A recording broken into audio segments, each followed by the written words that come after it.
تو مجھے ابھی سے ساری اسکرپٹ جو ہے پچھلے سال والی یاد ہے بھائی. اور ہم یہ آپ کو بتا دیں جی 2025 کا لاسٹ سورج کہاں غروب ہو رہا ہے, نیا سورج کہاں سے طلوع ہو رہا ہے. وہ بڑے ویسے نا اسٹریسنگ اور ڈپریسنگ مناظر ہوتے ہیں جب وہ سورج غروب ہو رہا ہوتا ہے نا, کہ آج سال کا آخری سورج غروب ہو رہا ہوتا ہے اور ہم لوگ یہ بیٹھے بتا رہے ہوتے ہیں. بٹ اینی ہاؤ ایک چیز کا آپ نے خیال کرنا ہے, جو ذمہ داری آپ لوگوں کی ہے نا وہ آپ نے نبھانی ہے. انجوائے کریں, آپ لوگ لائٹنگ کریں, آپ لوگ سب کریں, پارٹی کریں, گورنر ہاؤس جائیں, فائر ورکس دیکھیں, بٹ غیر ذمہ دارانہ ہوائی فائرنگ نہ کریں, فائر ورکس نہ کریں. ہوائی فائرنگ نہ کریں, ناٹ غیر ذمہ دار, کریں ہی نہیں ہوائی. یہ کون سا طریقہ ہے بھائی خوشی منانے کا, جشن منانے کا؟ فائرنگ کیوں کرنی ہے, آتشی اسلحہ کیوں استعمال کرنا ہے آپ لوگوں نے؟ اور فائر ورکس بھی اتنا استعمال کریں, پہلے ہی آپ کی جو ایئر ہے وہ اتنی پولیوٹڈ ہے تو وہ بارود کی بو سی آنے لگتی ہے, اتنا لوگ فائر ورک کا یوز کرتے ہیں. جناب اپنا پھر آپ لوگوں نے خیال رکھنا ہے. ہم ذرا ایک بریک لے کے واپس آتے ہیں اور اس کے بعد پھر پروگرام پھر میں ان سے پلان پوچھتی ہوں ان کے کیا ہیں.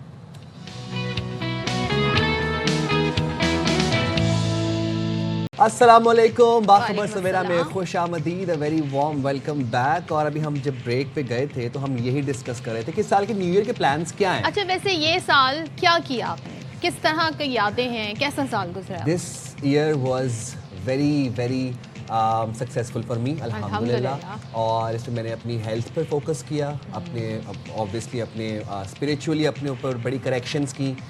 جنگ ہم نے جیتی جو کہ میری زندگی کی سب سے بڑی ہائی لائٹ ہے, اور وہ جنگ میں میں مطلب آن ایئر تھا.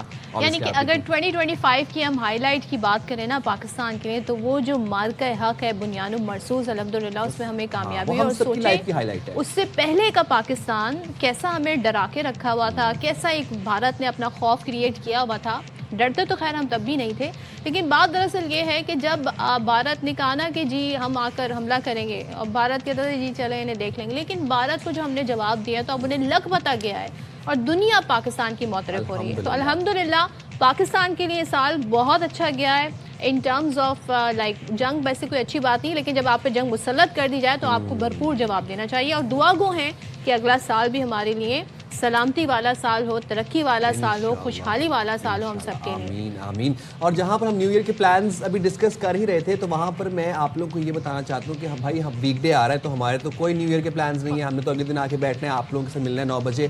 بٹ پاکستانی خلاباز جو ہیں وہ تیاری کر رہے ہیں اگلے سال چاند پر جانے کی. اچھا مون پر واک کریں گے, یہ وہ مون واک نہیں ہے, یہ ایکچوئل مون پہ واک کرنے. یہ ہوتے ہیں new airplanes just by the way. کیا بات ہے, چاند پہ ہی جا رہے ہیں, اور جس سے نہ صرف ملک بلکہ پوری دنیا میں پاکستان کے خلائی شعبے کی قابلیت نمایاں ہوگی, اور پاکستانی اور چینی حکومتوں کے درمیان اب مضبوط تعاون کے ساتھ یہ منصوبہ عملی شکل اختیار کرے گا. اچھا ابھی تک جی 6 مشنز ہیں جو چاند پر گئے ہیں, اور سب سے پہلا تو سب کو یاد ہوگا جناب وہ جی اپولو مشن تھا, جو کہ جناب 1969 سے 1972 تک گیا تھا. 12 لوگوں نے ابھی تک چاند پر واک کی ہے, اور 6 ممالک ہیں جن کا جھنڈا وہاں پہ لہرایا گیا. پتہ نہیں وہ ابھی تک وہاں لہرا رہے ہیں کہ نہیں, یہ ہم نہیں جانتے. لیکن اب یہ کہا جاتا ہے جی بڑا اب پیسہ جی اسپیس شٹل اور اسپیس اسٹیشن میں لگ رہا ہے, یہاں پہ اب مشن کام ہوگا. لیکن پاکستان جناب یہاں پر جانے کی تیاری کر رہا ہے, ہمارے لیے ایک بڑا اسٹیپ ہے, اٹس اے بگ اسٹیپ آپ. تو چلیں جی بات کر لیتے ہیں. ہمارے ساتھ موجود ہیں ڈپٹی چیف مینیجر اسپارکو شہنیلا. السلام علیکم شہنیلا, کیا حال ہے؟ تو فائنلی ہم چاند پر واک کرنے جا رہے ہیں. صدف اس میں چھوٹی سی ایک چیز کلیئر کرنا چاہوں گی. ہمارے جو ہیں یہ 2 پروگرامز ہیں. ایک ہمارا جو MOU سائن ہوا ہے وہ چائنیز مینڈ اسپیس ایجنسی کے ساتھ ایسٹروناٹ پروگرام ہے, جس کے اندر جو ہے وہ نیکسٹ ایئر انشاءاللہ چائنیز اسپیس اسٹیشن پہ کچھ ایکسپیریمنٹس کرنے کے لیے ایز ایسٹروناٹ پاکستانی ایسٹروناٹ انشاءاللہ ول بی دیئر. اور ایک ہمارا دوسرا پروگرام ہے جو کہ لونر مشن ہے, جس میں ہمارا جو انڈیجنسلی ڈیولپڈ روور ہوگا جو کہ لونر سرفیس کے اوپر ڈفرینٹ جو ہے وہ ڈیٹا کلیکٹ کرے گا, اور کچھ جو ہے وہ مشن کی کچھ فنکشنالٹیز ہیں جن کو وہ ویلیڈیٹ کرے گا for future lunar habitation let's سے پروگرام آپ کہہ لیں. اور یہ اس منصوبے کے لیے پاکستانی اور چینی حکومتوں کے بیچ میں کس طرح کی MOUs ہوئے ہیں یا کس طرح کے کانٹریکٹس ہیں؟ جی بالکل, اس ایئر فیب میں ہم نے 2025 میں جو ہے وہ چائنیز مینڈ اسپیس ایجنسی کے ساتھ ایک MOU سائن کیا ہے, جس کے اندر جو ہے ہم نے کافی زیادہ ایک امپلیمنٹیشن فیز کے اندر ہم انٹر ہو چکے ہیں اس پروگرام کو لے کر. اس میں پہلے پریلیمنری جو ہے وہ ایسٹروناٹس کی سلیکشن ہوئی ہے جو کہ پاکستان میں اس کے میڈیکل فٹنس آپ کہہ لیں, فزیولوجیکل کہہ لیں, اور اس کے بعد جو ہے وہ ایسٹروناٹ سینٹر آف چائنا. پھر یہ اس کا جو سیکنڈری آپ کہہ لیں کہ جو اسسمنٹ ہے, یہ اسکریننگ ہے, یہ شارٹ لسٹنگ ہے, اس کی چائنا کے اندر ہوئی ہے جو جتنے کینڈیڈیٹس ہیں, اور دسمبر تک انشاءاللہ وہ کمپلیٹ ہوگی.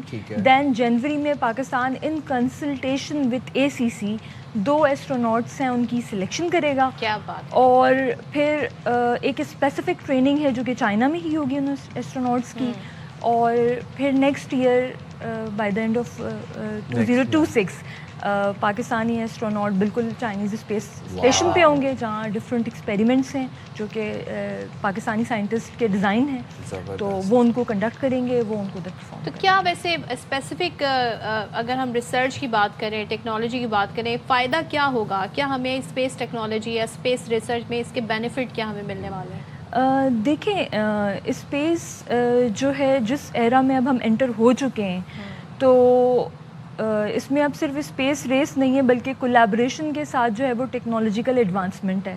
اور پاکستان آپ دیکھیں ہر فیلڈ کے اندر جو ہے وہ اپنی ایڈوانسمنٹ کو انشور کر رہے ہیں, اور اسپیشلی جو ہم نے اس پروگرام کو پورا ڈیزائن کیا اس کا مقصد ہی یہی تھا کہ جی پاکستانی ایسٹروناٹ بھی جسٹ لائک جو دوسرے ہمارے ایڈوانس کنٹریز ہیں جن کے ایسٹروناٹ اس وقت اسپیس میں موجود ہیں, وہ ڈفرینٹ ایکسپیریمنٹس کر رہے ہیں. اور آگے چل کے اگر میں یہ کہوں تو جس طرح سے سائنٹسٹ یہ دیکھ رہے ہیں کہ لونر ہیبیٹیشن پروگرام ہے یا ریڈ پلانٹ آف مارس کہہ لیں ہیبیٹیشن پروگرام ہے, تو یہ جو بیسکلی اسپیس اسٹیشن پہ جتنے ایکسپیریمنٹس ہو رہے ہیں یہ کہیں نہ کہیں انٹر لنک جو ہے وہ ان سارے میجر پروگرامس سے ہیں جو ہمیں اسسٹ کرے گا. ویسے میں ایک بڑی انٹرسٹنگ بات آپ سے پوچھنا چاہوں گا کہ پاکستان میں جو ہمارے ریسرچرز ہیں وہ لونر ہیبیٹیشن پہ کام کر رہے ہیں؟ جی دیکھیں جو لونر ایک چائنا کا انیشیٹو ہے لونر ریسرچ سینٹر کا, یہ اس کا بالکل ایک انیشیٹو ہے جس میں ہم کنٹریبیوٹ کر رہے ہیں. ہمارا جو انڈیجنسلی ڈیولپ لینڈر ہے, یعنی وہ جو لینڈر ہے وہ بیسکلی چائنا کی جو لونر سرفیس ہے اس پہ چائنا کی مدد سے ہم اس کو لینڈ کروا رہے ہیں. انشاءاللہ 2028 میں آپ کے پروگرام کے تھرو یہ اس چیز کو کمیونیکیٹ کروں گی. انشاءاللہ 2028 کے اندر وہ لینڈر جو ہے وہ انڈیجنسلی ڈیولپڈ لونر سرفیس کے اوپر ہوگا, جو اس میں وہاں پہ ڈفرینٹ پلازما ریڈیشن یہ ساری چیزیں جو ایکسپیریمنٹس ہیں ڈفرینٹ ڈیٹا کلیکٹ کرے گا. کچھ جو ہے وہ ہمارے ایکسپیریمنٹس ہیں جو کہ کچھ فنکشنالٹیز ہیں ان کو ویلیڈیٹ کرے گا, اور یہ ساری چیزیں ایونچولی جو ہیں وہ لنکڈ انہی ساری چیزوں سے ہوں گی. اچھا ہم اگر 2025 کو تھوڑا سا کہتے ہیں نا اس کو ریویو کریں, اگر ہم اپنی اسپیس میں جو ہم نے ابھی تک ایڈونچر یا جو کہتے ہیں نا وینچر کرنے کی کوشش کی ہے, 3 سیٹلائٹس پاکستانی خلا میں بھیجے گئے, تو اب تک کتنا بینیفیشل رہا ہے 2025 میں جو ہماری ساری اسپیس ایکسپیڈیشنز رہی ہیں؟ دیکھیں 2025 جو ہے it has been one of the best years for پارکو فار ایون پاکستان, کیونکہ ہم نے 3 سیٹلائٹ لانچ کیے ہیں. ایک ہمارے جنوری میں الیکٹرو آپٹیکل تھا, پھر جولائی میں ہم نے ایک اور ریموٹ سینسنگ سیٹلائٹ لانچ کیا, دین ہمارا ایک اکتوبر میں ہائپر اسپیکٹرل سیٹلائٹ لانچ ہوا. تو بیسکلی اس سے پہلے ہم جو یہ ڈیٹا سیٹلائٹ کا تھا یہ ہم ڈفرینٹ جو ڈپینڈنسی تھی ہماری ڈفرینٹ کنٹریز کے اوپر, تو اب ہم جو ہے وہ سیلف سفیشینٹ ہو گئے ہیں ایٹ لیسٹ ان سارے ڈیٹا کو جو لینے میں. پہلے ہم یہ کرتے تھے بالکل ہم ریلائی کرتے تھے, تو اب ہمارے پاس یہ ڈیٹا موجود ہے, اور سیٹلائٹ ڈرائیو جو انالیٹکس ہیں بیسکلی جو ڈیٹا ڈریون ڈیسیجن میکنگ ہے اس کے لیے ہم جو ہے وہ سیلف سفیشینٹ اب ہو چکے ہیں. اور ہم بالکل پہلے ہم ایک براڈ بیس لائن میپنگ کر رہے ہوتے تھے لینڈ فار ویجیٹیشن, اب جو ہے ہم اس کی انالیسس بھی کر سکتے ہیں. تو ہمارے پاس جی different kind of remote sensing satellites موجود ہیں. میجر جو اس کی کیٹیگریز ہیں جو اس کی ٹائپس ہیں وہ ہمارے پاس اس ایئر میں. اور ان فیوچر ہم کیا ایکسپیکٹ کریں کہ اسپارک کو مزید اور کن منصوبوں پہ کام کر رہے ہیں؟ جی بالکل, دیکھیں سب سے اہم تو وہی ہے جو ہمارا لونر اور روور کا ایک پروگرام ہے. اس کے علاوہ نیکسٹ ایئر ہم مزید اپنی جو یہ ریموٹ سینسنگ سیٹلائٹس ہیں اس کی فلیٹ اس کی کانسٹلیشن کی طرف ہم جا رہے ہیں. ہمارے نیکسٹ ایئر انشاءاللہ 2 سیٹلائٹس مزید ہیں جو کہ یہ تو آپ نے پچھلی دفعہ ہی بتایا تھا فرسٹ جی بالکل first quarter and second quarter میں پلانڈ ہے انشاءاللہ. تو اچھا یہ جو ہمارے 2 ایسٹروناٹ ہیں یہ وہاں پہ ٹریننگ بھی حاصل کریں گے, اور ظاہر ہے آپ کو ایک اسپیس میں ایک الگ انوائرمنٹ میں رہنا ہے, اس کی بھی انہیں ٹریننگ چائنا میں ہوگی. یہ جو آربٹ میں جائیں گے یہ چائنا سے اڑان بھرے گا یا پاکستان سے اڑان؟ جی یہ چائنا کی اسپیس اسٹیشن کی طرف چائنا سے ہی ہوگا, اور ان کی پوری ٹریننگ جو ہے وہ چائنیز جو آپ ایسٹروناٹ سینٹر آف چائنا ہے یہ وہاں ہوگی. اور یہ تقریباً 6 months کی ٹریننگ ہے جو کہ فیب سے سٹارٹ ہوگی اور اکتوبر تک ہوگی. ہمارا جھنڈا بھی وہاں لہرائے گا پھر؟ جی بالکل, روور جو انڈیجنسلی ڈیولپڈ ہمارا ہے اس پہ بالکل پاکستانی فلیگ ہوگا اور ہم سب انشاءاللہ اس کو نیکسٹ ایئر وٹنس کریں گے انشاءاللہ. How nice. اچھا یہ ذرا ایک بات بتائیں, ایسٹروناٹس کی یہ فٹنس کی آپ نے بات کی نا, تو وہ فٹنس کا کیا کرائٹیریا, ہم لوگ مطلب نارمل بندہ ایوریج بندہ جا سکتا ہے؟ دیکھیں اس میں ایک چیز آپ کو بتانا چاہوں گی کہ جو یہ پورا جو پروگرام ہوتا ہے اس میں ہمیں پوری اسپیس فلائٹ ایک ہوتی ہے, پھر وہاں جا کے ایکسپیریمنٹس ہوتے ہیں. جو پروفیشنلز ہوتے ہیں نا وہ ہم پائلٹس کو یا سائنٹسٹ کو ہی نہیں جا سکتا, مطلب پیچھے والی ڈکی میں بیٹھ کے. اس کے لیے ایسا ہے کہ میں آپ کو تھوڑا سا ادھر اس کو ایکسپلین کرتی ہوں کہ جو پروفیشنلز ہم لیتے ہیں نا, ابھی جو ہم نے اسکریننگ کی ہے ان کی فرسٹ پورا, اس میں ہم نے پائلٹس اور سائنٹسٹ ہی لیے ہیں, ٹھیک ہے, کیونکہ اس میں پورا ایک مشن جو کرو ہوتا ہے اس میں مشن کمانڈر ایک ہوتا ہے, پھر آپ کا جو اسپیس فلائٹ انجینئر چاہیے ہوتا ہے, اینڈ دین آپ کا جو پے لوڈ اسپیشلسٹ ہوتا ہے. یہ 3 ہوتے ہیں جو کہ ایک مشن کے اندر جاتے ہیں.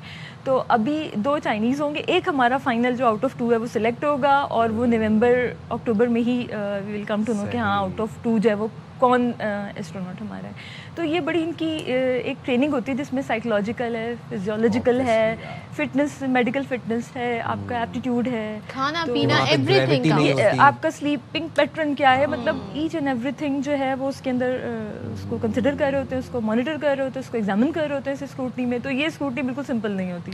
6 months ہمیں لگے, 6 months چائنا نے کیا, اینڈ دین اس کے بعد پھر ان کنسلٹیشن وتھ ACC ہم جنوری میں اس کو جا کے پھر فائنل کر رہے ہیں. چلیں انشاءاللہ, let's hope for the best. Thank you so much Aneela, بہت شکریہ آپ کا. اور بھائی پاکستان جی آپ دیکھیں کیسے ترقی میں آگے بڑھا ہے, اور انشاءاللہ وہ وقت بھی دور نہیں جب چاند پہ ہم واک کریں گے اور ہمارا جھنڈا بھی وہاں لہرائے گا. اور جب ہم بات کر رہے تھے اس سے پہلے سائم 2025 کی, تو 2025 کی جو ہم ہائی لائٹ کا ذکر کر رہے تھے, یعنی کہ پاکستان نے جو مارکہ حق میں کامیابی حاصل کی اس کی بات کر رہے تھے, تو اس کے ساتھ ساتھ جی پاکستان کی ایک مؤثر سفارتکاری بھی, اس نے بھی بڑا اہم رول پلے کیا ہے. وائٹ ہاؤس کا ماحول ہی بدل دیا ہے, ڈونلڈ ٹرمپ کے مزاج ہی بدل دیے, اور جتنی بار شاید ہی کوئی اخبار, شاید ہی کوئی میگزین, شاید ہی ایون کہ کسی ڈونلڈ ٹرمپ صاحب نے جتنی بار یہ بتایا ہے کہ کس طریقے سے انڈیا کو ہزیمت کا سامنا کرنا پڑا, اور ظاہر وہ بتاتے تھے کتنے طیارے پاکستان نے انڈیا کے گرائے, اگر وہ انٹروین نہ کرتے تو پتہ نہیں کیا سے کیا ہو جاتا. تو یہ سال اس حوالے سے پاکستان کی بگ ہائی لائٹ یہ ہے کہ ہم نے جناب بنیاد مرصوص میں بھارت کو منہ توڑ جواب دیا. جناب واشنگٹن ٹائمز اور دی ڈپلومیٹ کے بعد اب برطانوی جریدے دی ٹیلی گراف نے بھی پاکستان کی مؤثر سفارتکاری کے بعد سفارتی فتح پر مہر لگا دی ہے, اور آرٹیکل میں ایک لکھا کہ ڈونلڈ ٹرمپ کے پہلے دور کی تلخی کے باوجود پاکستان نے واشنگٹن میں دوبارہ مضبوط جگہ بنائی. واشنگٹن میں بھارتی لابنگ ہونے کے باوجود اس بار پاکستان کو واضح سفارتی سبقت ملی. پاکستان کو کئی ممالک کے مقابلے میں بہتر تجارتی ٹیرف رعایتیں دی گئیں, اور یہ تو ہم نے دیکھا بھی تھا کہ ڈونلڈ ٹرمپ کے جو ایگریسو ٹیرفس تھے اس میں پاکستان کو کافی حد تک ریلیکسیشن تھی. وزیر اعظم شہباز شریف اور پھر فیلڈ مارشل سید عاصم منیر کو اوول آفس میں براہ راست رسائی ملی. وہ جو میٹنگز ہوئیں اس کے بعد خاص طور پر جو فیلڈ مارشل کی میٹنگ تھی جس کے بعد ڈونلڈ ٹرمپ نے کہا کہ field marshal is a great guy, I love that man, تو وہ جو الفاظ ہیں ڈونلڈ ٹرمپ کے وہ آج بھی عالمی جریدے اس کو کوٹ کریں, ریفرنس دے رہے ہیں, بھارت پر بجلی کی طرح بن کر کے رہے. اچھا جناب, یہ بھی آگے جریدہ لکھتا ہے کہ پاکستان نے محض بیانات ہی نہیں ٹھوس نتائج دے کر اعتماد حاصل کیا ہے. That's the most important thing. Pahalgam واقعے کے بعد خطے میں جنگ کا خطرہ بڑھ گیا اور بھارت نے امریکی ثالثی کو کھلے الفاظ میں مسترد کیا, جبکہ پاکستان نے ذمہ دارانہ رویہ اپنایا. پاکستان کا ٹرمپ کو نوبیل انعام کے لیے نامزد کرنا غیر معمولی سفارتی اقدام تھا, اور وائٹ ہاؤس کو غیر روایتی سفارتکاری سے ہینڈل کیا. تو اٹس اے بگ اچیومنٹ, یعنی کہ پاکستان نے کہتے ہیں نا بالکل ایک غیر روایتی طریقے اپنائے, اور ڈونلڈ ٹرمپ اب دیکھ لیں کس طریقے سے وہ گنگاتے ہیں. بات کر لیتے ہیں دفاعی تجزیہ کار بریگیڈیئر ریٹائرڈ وقار حسن خان صاحب ہمارے ساتھ موجود ہیں. وقار صاحب, ایک اور جریدہ, ایک اور معتبر جریدہ جس نے آرٹیکل لکھا اور لکھا جی کہ پہلے دور کی تلخی جی ختم ہو گئی ہے جو پاکستان کے ساتھ رہی ہے واشنگٹن کی. بہترین سفارتکاری, غیر روایتی سفارتکاری اور بڑے ہی ذمہ دارانہ طریقہ کار پاکستان نے اپنایا اور ٹھوس شواہد کے ساتھ بات کی. اوور آل کیا کہیے گا اس حوالے سے؟ بسم اللہ الرحمن الرحیم, تھینک یو ویری مچ. اصل میں اگر آپ دیکھیں ٹیلی گراف تقریباً 170 سال پرانا اخبار ہے, this is one of the oldest newspaper conservative, تو they are very strict in publishing.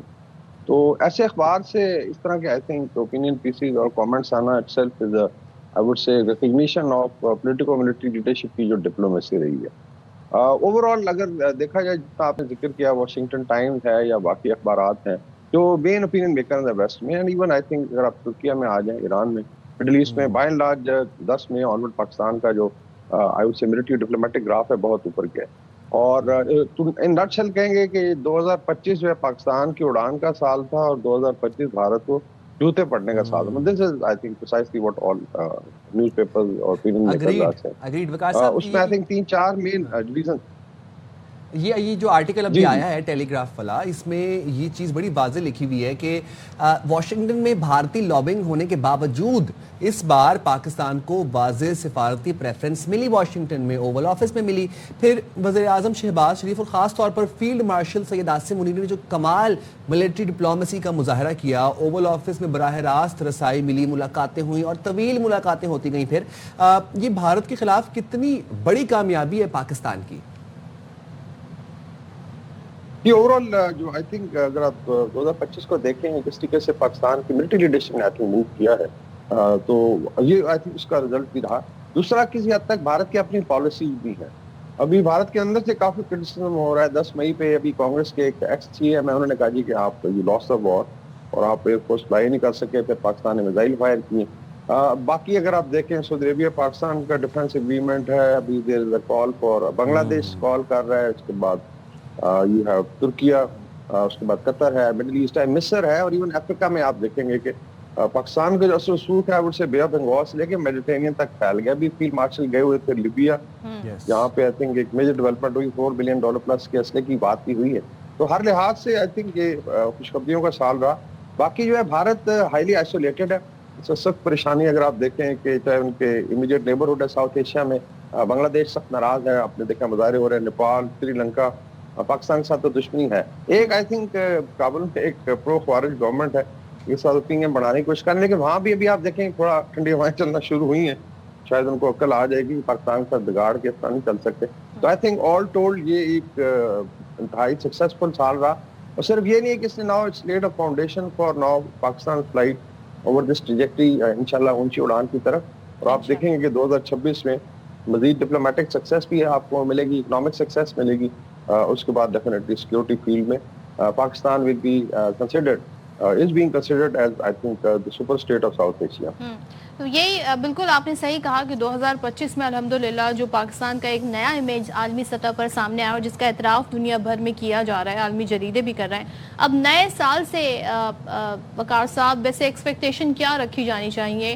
ہمیں ان تمام تر جو ہمیں سراہا جا رہا ہے، جو ہمارے بارے میں لکھا جا رہا ہے، جو کہ بڑی پاکستان کے لیے ایک خوش آئند چیز ہے، ان کو ہمیں مٹیریلائز کیسے کرنا چاہیے؟ مزید اس کو اپنے فیور میں کس طرح کرنا چاہیے؟